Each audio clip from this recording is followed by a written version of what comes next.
प्रिय विद्यार्थियों, ऑनलाइन क्लासों के अंतर्गत आज हम लेकर चलते हैं वैद्युत धारा का एक टॉपिक जिसको हम बोलते हैं मुक्त इलेक्ट्रॉन मॉडल। जैसा कि हम जानते हैं कि अगर हम किसी द्रव्य को लेकर चले तो द्रव्य को उनकी अवस्थाओं के आधार पर हम तीन भागों में वर्गीकृत करते हैं या तीन अवस्थाओं में इसको वर्गीकृत करते हैं। एक ठोस अवस्था, दूसरा द्रव अवस्था, तीसरा हम लेकर चलते हैं गैस अवस्था। अगर हम इस ठोस को लेकर चले तो ठोस पदार्थों को भी हम तीन भागों में जो है वो आपका वर्गीकृत करते हैं। एक चालक, दूसरा अचालक, तीसरा जो है वो आपका अर्धचालक।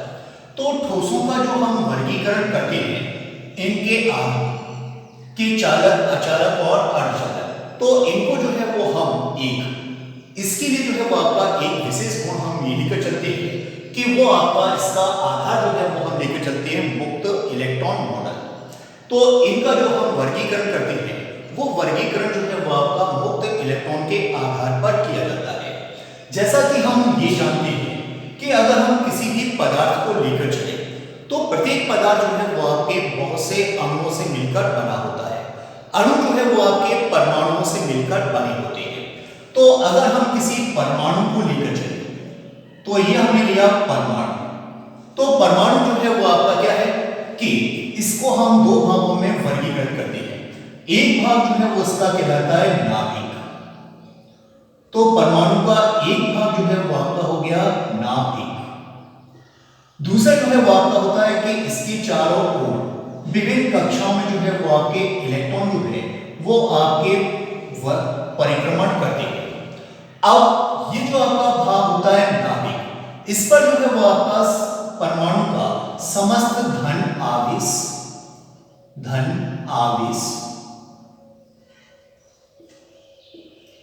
तथा परमाणु का समस्त द्रव्यमान जो है वो आपका केंद्रित होता है।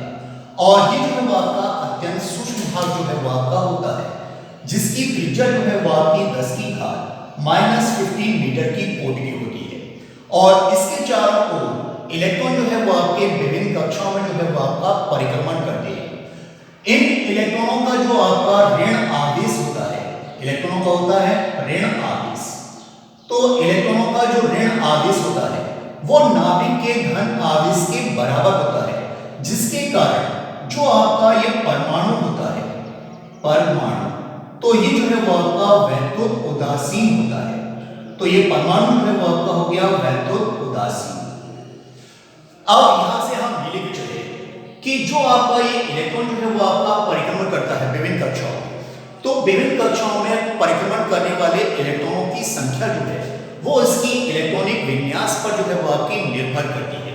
अगर हम किसी परमाणु को लेकर चले जिसका कि हमने परमाणु क्रमांक जो है वो हमने लिया जैसे 14 लिया, तो इसको हम वर्गीकृत करें तो ये जो है वो आपका हो जाता है 2, 8 और ये जो है वो आपका हो गया 4। तो हम ये देखते हैं कि ये जो है वो आपका बन गया नाभिक। इसमें जो है वो आपके प्रोटॉन और न्यूट्रॉन हो गए। अब इसकी तीन कक्षाएं जो है वो आपकी उपस्थित हुई, 1, 2 और ये तीसरी कक्षा। अब सबसे भीतर की कक्षा में जो है वो आपके 2 इलेक्ट्रॉन हुए। इससे बाहर की कक्षा में जो है वो आपके 8 इलेक्ट्रॉन हुए, 4, 5, 6, 7, 8।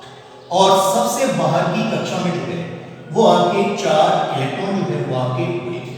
तो इन इलेक्ट्रॉनों की संख्या जो है वो आपकी कितनी हो गई, 14। तो सबसे भीतर की कक्षा में 2 इलेक्ट्रॉन, उससे बाहर की कक्षा में 8 इलेक्ट्रॉन और सबसे बाहर की कक्षा में जो है वो आपके 4 इलेक्ट्रॉन। अब ये जो आपके इलेक्ट्रॉन होते हैं इन इलेक्ट्रॉनों को हम बोलते हैं बद्ध इलेक्ट्रॉन, बद्ध इलेक्ट्रॉन। और जो सबसे बाहर की कक्षा में होते हैं इन इलेक्ट्रॉनों को हम बोलते हैं संयोजक इलेक्ट्रॉन। तो ये जो आपकी कक्षा पूरी हो जाती है उनमें उपस्थित इलेक्ट्रॉनों को हम बोलते हैं बद्ध इलेक्ट्रॉन। और जो आपकी कक्षा अपूर्ण होती है और उसमें उपस्थित इलेक्ट्रॉनों को हम बोलते हैं संयोजक इलेक्ट्रॉन। अब यहां से हम ये लेकर चले जो अब ये इलेक्ट्रॉन जो है वो आपके क्या होते हैं कि इस नाभिक के चारों ओर विभिन्न कक्षाओं में जो है वो आपका परिक्रमण करती है। तो ये कक्षा जो है वो आपकी लगभग जो है वो आपकी होती है वृत्तीय। तो इस वृत्तीय कक्षा में परिक्रमण करने के लिए एक अवकेंद्रीय बल की आवश्यकता होती है। अभिकेंद्रीय बल, तो ये जो है वो आपके एक अवकेंद्रीय बल की आवश्यकता होती है। ये अवकेंद्रीय बल जो है वो आपके नाभिक और इलेक्ट्रॉन के बीच, नाभिक और इलेक्ट्रॉन के बीच लगने वाले आकर्षण बल से जो है वो आपका प्राप्त होता है। तो ये बल जो है वो आपका आकर्षण बल हुआ, जिसके कारण ये अवकेंद्रीय बल जो है वो आपका प्राप्त होता है। अब यहां से हम ये लिख चुके कि ये जो है वो आपका जो इलेक्ट्रॉन नाभिक के जितनी समीपी कक्षा में होता है, कि जैसे अगर हम इन दोनों इलेक्ट्रॉनों को लेकर चले तो ये जो है वो आपके नाभिक के सबसे समीपी कक्षा में जो है वो आपका परिक्रमण कर रहे हैं। तो इन पर तो आपके नाभिक के द्वारा लगने वाला आकर्षण बल है वो आपका सबसे अधिक होगा। अब जैसे जैसे ये दूरी जो है वो आपकी बढ़ती जाएगी, यानी कि वृत्ताकार कक्षा की त्रिज्या जो है वो आपकी बढ़ती जाएगी, वैसे वैसे इस अवकेंद्रीय बल का मान जो है वो आपका कम होता जाएगा। और जो इलेक्ट्रॉन सबसे बाहर की कक्षा में परिक्रमण करते हैं उन पर नाभिक के द्वारा लगने वाला वैद्युताकर्षण बल जो है वो उतना ही कम होता है। तो ये बल जो है वो आपका लगभग जो है वो आपके नगण्य के बराबर माने या बहुत ही क्षीण जो है वो आपका होता है। तो ऊष्मी विक्षोभ के कारण जो है वो आपका क्या होता है कि ये इलेक्ट्रॉन जो है वो आपके इस कक्षा को जो है वो आपका छोड़ देते हैं। जब ये इलेक्ट्रॉन जो है वो आपके बाहर हो गए तो ये इलेक्ट्रॉन जो आपका बाहर हुआ, ये इलेक्ट्रॉन जो है वो आपका कहलाता है मुक्त इलेक्ट्रॉन। अब जब इससे जो है वो आपका ये इलेक्ट्रॉन जो है वो आपका मुक्त हुआ तो शेष पर जो है वो आपका क्या आ गया, धन आयन। तो ये जो आपका शेष परमाणु रहेगा, ये परमाणु जो है वो आपका आयन में परिवर्तित हो गया और ये जो है वो आपका हो गया धन आयन। और ये इलेक्ट्रॉन जो है वो मुक्त हुआ तो उस पर जो है वो आपका आ गया ऋण आयन। अब ये जो आपका मुक्त इलेक्ट्रॉन है ये जो है वो आपके परमाणु के पदार्थ में जो आपके परमाणु होते हैं उन परमाणुओं के बीच जो आपका रिक्त स्थान होता है उसमें जो है वो आपके गमन करते हैं और ये गमन करने वाले इलेक्ट्रॉन ही इसमें जो है वो आपके आवेश वाहक का कार्य करते हैं। तो जिन पदार्थों में मुक्त इलेक्ट्रॉनों की संख्या जो है वो आपकी अधिकतम होती है उन पदार्थों को हम कहते हैं चालक या उन ठोसों को हम कहते हैं चालक। जिनमें जो है वो आपके मुक्त इलेक्ट्रॉनों की संख्या जो है वो आपकी नगण्य होती है उनको हम कहते हैं अचालक। और जिनमें जो है वो आपकी मुक्त इलेक्ट्रॉनों की संख्या जो है वो चालक और अचालकों के बीच होती है उनको हम कहते हैं अर्धचालक। तो जो आपकी मुक्त इलेक्ट्रॉन है वो इस पदार्थ में या ठोस में जो है वो आपके आवेश वाहक का कार्य करते हैं। तो जिन पदार्थों में या ठोसों में मुक्त इलेक्ट्रॉनों की संख्या अधिक होती है उन पदार्थों को हम कहते हैं चालक। और जिनमें मुक्त इलेक्ट्रॉनों की संख्या जो है वो आपकी नगण्य होती है या शून्य होती है वो आपके कहलाते हैं अचालक। और जिन पदार्थों में मुक्त इलेक्ट्रॉनों की संख्या जो है वो चालक और अचालकों के बीच होती है उन पदार्थों को हम कहते हैं अर्धचालक। अब यहां से हम ये लेके चले कि सबसे ज्यादा जो है वो आपका अगर हम ठोस को लेके चले या चालकों को लेके चले तो चालक में जो है वो आपका सबसे अधिक जो है वो आपकी आती है चांदी। तो चांदी में जो आपके मुक्त इलेक्ट्रॉनों की संख्या होती है वो आपकी सबसे अधिक होती है। इसके बाद जो है वो आपका आता है तांबा, इसके बाद जो है वो आपका आता है सोना, फिर इसके बाद जो है वो आपकी आती है एल्यूमिनियम। तो ये जो है वो आपके सभी जो है वो आपके बोले जाते हैं चालक। और इन चालकों का या ठोसों का जो हम वर्गीकरण करते हैं वो वर्गीकरण जो है वो आपके मुक्त इलेक्ट्रॉनों के आधार पर करते हैं। अब यहां से हम ये लेके चले कि जो आपके ये मुक्त इलेक्ट्रॉन होते हैं अब इनकी हम गति को लेकर चले कि इनकी गति जो है वो आपकी कैसी होती है। अब जैसे तुम लोगों ने पढ़ा कि गैसीय मॉडल को हम लेकर चलते हैं तो जो आपके चालकों में जो आपके मुक्त इलेक्ट्रॉनों की गति होती है वो आपकी किसी गैस के अणुओं की गति के अनुसार ही होती है। कि जैसे हमने ये जो है वो आपका कोई भी एक बर्तन को लिया और इस बर्तन में जो है वो आपके कोई भी गैस के अणु जो है वो आपके उपस्थित है तो ये जो है वो आपके हो गए गैस के अणु। तो ये जो आपके गैस के अणु है ये अणु जो है वो आपके किसी चालक में मुक्त इलेक्ट्रॉनों की तरह व्यवहार जो है वो आपके करते हैं। अब किसी बर्तन में जो गैस के अणु जो है वो आपके भरे होते हैं, ये निरंतर जो है वो आपके गति करते हैं। गति करते हैं तो दूसरे अणुओं से जो है वो आपके क्या करते हैं, ये जो है वो आपके टकराते हैं, और टकराने के कारण इनके वेग में जो है वो आपका क्या होता है, परिवर्तन। तो वेग में परिमाण भी बदलता है और दिशा भी जो है वो आपकी परिवर्तित होती है। अब अगर हम किसी चालक में लेके चले तो ये इलेक्ट्रॉन जो है वो आपके, ये तो हो गया इलेक्ट्रॉन। अब इलेक्ट्रॉन जो है वो आपके जिनसे अलग हुए उन पर जो है वो आपका आ गया धनायन।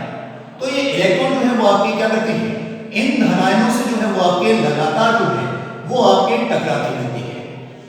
तो इनकी एक गति जो है वो आपकी होती है जिग जैग मोशन। तो ये गति जो है वो आपकी कहलाएगी जिग जैग मोशन, जिसके कारण इनके वेग में जो है वो आपके परिमाण और दिशा दोनों में जो है वो आपका परिवर्तन होता है, जिसके कारण इनका अगर हम औसत वेग अगर हम लेकर चले तो औसत वेग जो है वो आपका शून्य होता है। औसत वेग जो है वो आपका क्या होगा, शून्य। लेकिन औसत चाल जो है वो आपकी शून्य नहीं होती। औसत चाल ये जो है वो आपकी शून्य नहीं होती, शून्य नहीं होती, जबकि औसत वेग जो है वो आपका क्या होगा, शून्य।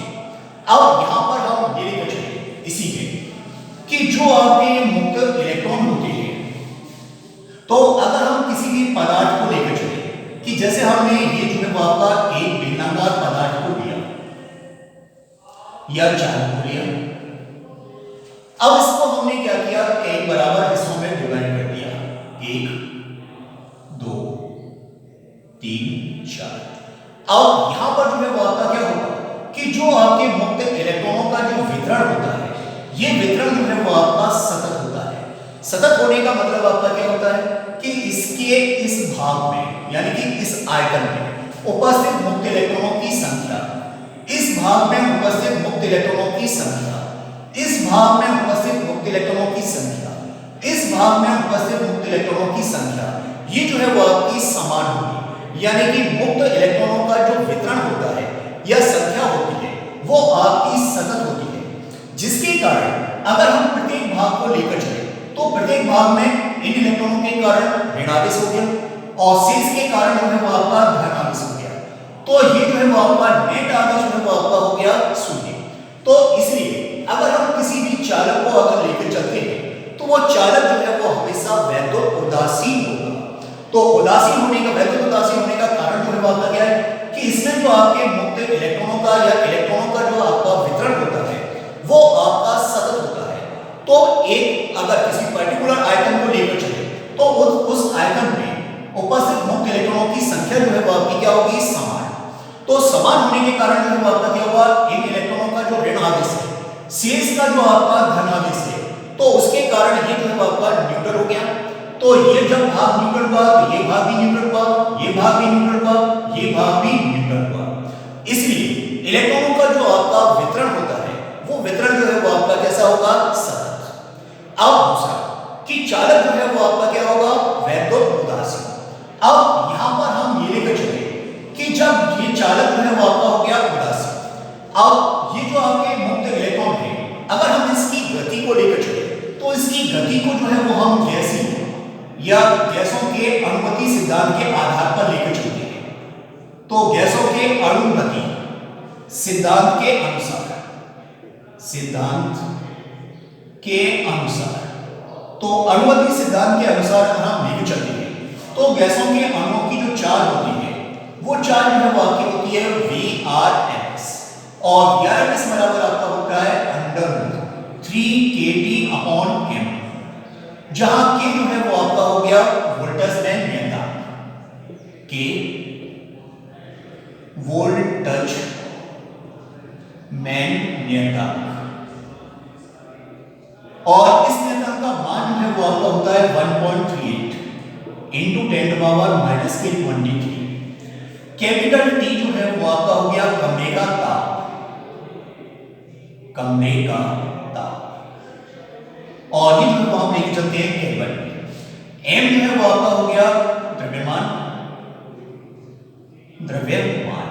अब जो आपके मुक्त मुक्त इलेक्ट्रॉनों की जो गति होती है उसको हम अनुगति सिद्धांत के आधार पर उसको हम निकालते हैं। तो ये जो है आपकी हो गई VRMS बराबर √3 k का मान जो है आपका हो गया 1.38 इंटू 10⁻⁻23।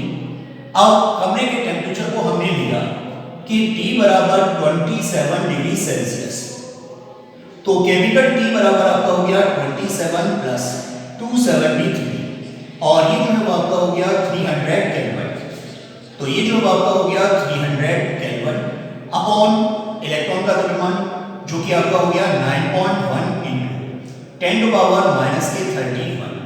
और जब इसको हम सॉल्व करते हैं तो ये मान जो है वो आपका लगभग निकल कर आता है 10⁵ मीटर पर सेकेंड। तो ये जो है वो आपकी हो गई VRMS। तो ये जो है वो आपकी मुक्त इलेक्ट्रॉनों का ये जो है वो आपका हो जाता है औसत वेग या औसत हम चाल बोलते हैं। औसत वेग को जो है वो हम शून्य लेकर चलते हैं।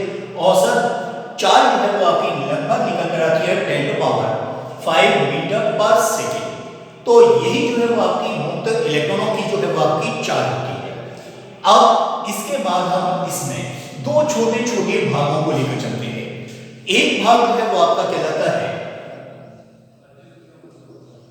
औसत मुक्त पथ। तो ये औसत मुक्त पथ जो है वो आपका होता है, इसको हम लैम्डा से, तो मुक्त पथ को हम प्रदर्शित करते हैं लैम्डा से, लेकिन यहां पर वर्ड आ गया औसत, तो इसलिए इसको हम लेकर चलते हैं लैम्डा बार से। अब यहां पर हम ये लेकर चलते हैं कि कोई भी अगर हमने चालक को लिया तो चालक के भीतर जो आपके मुक्त इलेक्ट्रॉन होते हैं, तो ये मुक्त इलेक्ट्रॉन जो है वो आपके क्या होते हैं कि जो आपके चालक में धन आवेशित परमाणु होते हैं या धन आयन होते हैं, उनसे जो है वो आपके लगातार जो है वो आपके टकराते हैं और इनकी जो गति होती है उस गति को हम बोलते हैं जिगजैग मोशन। उस गति को हम बोलते हैं जिगजैग मोशन। अब जैसे अगर हमने ये लिया, ये हो गया, तो ये जो है वो आपका हुआ मुक्त इलेक्ट्रॉन। अब एक जो है वो आपका धनायन हो गया, ये दूसरा धनायन जो है वो आपका हो गया ये। तो इस मुक्त इलेक्ट्रॉन के द्वारा धन आयनों से हुई दो क्रमागत टक्करों के बीच, दोबारा से सुनना हर चीज को, मुक्त इलेक्ट्रॉन द्वारा धन आयनों से हुई दो क्रमागत टक्करों के बीच चली गई सीधी दूरी, तो ये सीधी दूरी जो है वो आपकी कहलाएगी लैम्डा बार। तो ये जो है इसका कहलाता है औसत मुक्त पथ। अब अगर हम इसमें लेकर चले तो ये दोनों हो गए, इसमें लेकर चले तो ये दोनों हो गए, इसमें लेकर चले तो ये दोनों हो गए, इसमें लेकर चले तो ये दोनों हो गए। तो दो क्रमागत टक्करों के बीच चली गई सीधी दूरी को हम कहते हैं इसका औसत मुक्त पथ। और जो ये औसत मुक्त पथ होता है लैम्डा बार, इसकी अगर हम कोटि को लेकर चले तो ये जो है वो आपकी लगभग होती है 10⁻⁹ मीटर की कोटि की। तो ये औसत मुक्त पथ जो है वो आपका होता है 10⁻⁹ मीटर। अब इसमें जो है वो हम एक और वर्ड को लेकर चलते हैं जो है वो आपका कहलाता है श्रांति काल। श्रांति काल, श्रांति काल या इसको हम बोलते हैं रिलैक्सेशन टाइम, और इसको जो है वो हम प्रदर्शित करते हैं टाउ से। श्रांति काल जो है वो आपका क्या होता है कि जैसे अभी मैंने बताया कि ये जो आपका मुक्त इलेक्ट्रॉन होता है ये चालक के भीतर उपस्थित धन आयनों से जो है वो आपका लगातार टकराता है। तो दो धन आयनों से क्रमागत हुई टक्करों के बीच चली गई सीधी दूरी को हम कहते हैं लैम्डा बार यानी कि औसत मुक्त पथ। और इन टक्करों के बीच लगे समय को जो है वो हम कहते हैं श्रांति काल। तो श्रांति काल जो है वो आपका क्या हो गया समय, कि इन दोनों क्रमागत टक्करों के बीच लगा समय, तो ये जो है वो आपका हो गया श्रांति काल। अब यहां पर हम ये लेकर चले कि इसकी चाल जो है वो आपकी क्या हो गई VRMS, और VRMS जो है वो आपका क्या हो गया 10⁵। औसत मुक्त पथ जो है वो आपका कितना हो गया 10⁹ अब चाल बराबर होता है दूरी बटे समय, तो समय बराबर जो है वो आपका क्या हो गया दूरी बटे चाल, तो टाउ बराबर आपका हो गया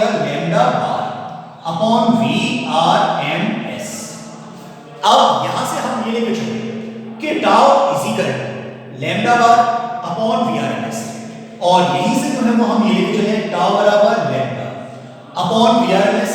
तो VRMS जो है वो आपका हो गया √3kT अपॉन m, ये हो गया। अब यहां से जो है वो आपका क्या आ जाता है टाउ प्रपोर्शन आपका हो गया 1/√T के इस क्रांति काल का मान जो है वो आपका ताप पर जो है वो आपका निर्भर करेगा, और ताप की जो है वो आपका क्या होगा विद्युन्मात्रा की। अतः ताप के बढ़ने पर क्रांति काल जो है वो आपका घटेगा। अब यहीं से हम ये लेके चले कि टाउ बराबर आपका हो गया लैम्डा बार अपॉन VRMS। अब लैम्डा बार का मान अभी मैंने बताया था कि 10⁻⁹ मीटर की कोटि का होता है, और VRMS जो है वो आपका होता है 10⁵ मीटर पर सेकंड की कोटि का। तो 10⁻⁻⁵ और 10 ऊपर जो है वो आपका हो गया -9। अब इसको अगर हम लेकर चले तो ये जो है वो आपका हो गया 10⁻⁻40। तो इस टाउ का मान जो है वो लगभग जो है वो आपका होता है 10⁻⁻14 सेकंड की कोटि का। तो ये जो है वो आपका कहलाता है क्रांति काल। इसमें से दोनों को दोबारा से देखो। औसत मुक्त पथ, औसत मुक्त पथ जो है वो आपका क्या होता है कि चालक के भीतर जो आपके मुक्त इलेक्ट्रॉन होते हैं, ये मुक्त इलेक्ट्रॉन जो है उसके भीतर उपस्थित धन आयनों से जो है वो आपके लगातार टकराते हैं। तो मुक्त इलेक्ट्रॉन द्वारा धन आयनों से हुई दो क्रमागत टक्करों के बीच लगा समय जो है वो आपका कहलाएगा क्रांति काल, और सीधी तय की गई दूरी जो है वो आपकी कहलाएगी औसत मुक्त पथ। अब ये जो आपका दूरी होती है औसत मुक्त पथ, ये जो है वो आपकी 10⁻⁻9 मीटर की कोटि की होती है। अब क्रांति काल कि इन दोनों क्रमागत टक्करों के बीच लगा समय जो है वो आपका कहलाएगा क्रांति काल। अब 4 बराबर होता है दूरी बटे समय, तो समय बराबर आपका हो गया दूरी बटे 4। तो दूरी जो है वो आपकी हो गई लैम्डा बार, 4 जो है वो आपकी हो गई VRMS, लैम्डा बार जो का क्यों, और VRMS इक्वल टू आपका हो गया √3kT अपॉन m। तो यहां से जो है वो आपका ये निकल कर आया कि टाउ का मान जो है वो आपका ताप पर निर्भर करता है। तो टाउ प्रपोर्शन आपका हो गया 1/√T। तो ताप के बढ़ने पर क्रांति काल का मान जो है वो आपका घटेगा। अब इसके मान को निकालते हैं, तो टाउ बराबर आपका हो गया lambda bar upon VRMS। Lambda bar का मान जो है वो आपका हो गया 10⁻⁻9, और VRMS जो है वो आपका हो गया 10⁻5। तो जब इसको हम सॉल्व करते हैं तो ये लगभग जो है वो आपका निकल जाता है टाउ इक्वल टू 10⁻⁻14 सेकंड। तो क्रांति काल का मान जो है वो लगभग जो है वो आपका 10⁻⁻14 सेकंड की कोटि का होता है। तो ये जो है वो आपका हो गया मुक्त इलेक्ट्रॉन